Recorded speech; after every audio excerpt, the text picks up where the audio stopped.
My name is Litteral. I am an artist. I do sculpture and painting and use a lot of different materials. I live in San Diego and mostly I do my artwork. I also teach in the local women's detention center and the men's prison. I took my first art class in Charleston, South Carolina when I was 38, I think.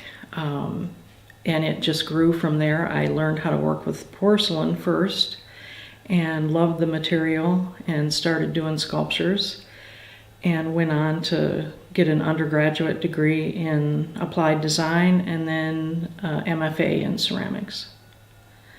And I was 49 when I finished my MFA. So it's a second life career.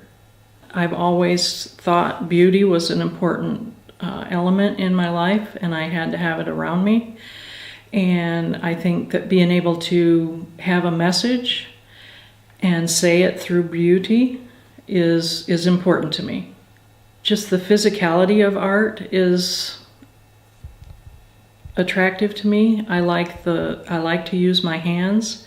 I really like it when my hands are building things and doing things and making things happen. Teaching in the jail system, in the prison system, I started teaching the women, mostly because a large portion of the population, about 80%, has been sexually abused at some point in their life. And being a sexual abuse survivor, I find it important to heal that.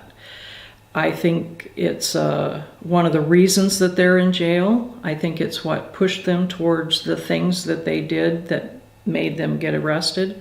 And by teaching art, I see, I'm not a therapist, I'm an artist and I teach art, but the process, as me being the facilitator and allowing them to have a voice and make a visual voice of words, of ideas or things that have happened to them that they've never been able to express before, is a really important process in the healing process, because there are so many things that you cannot talk about.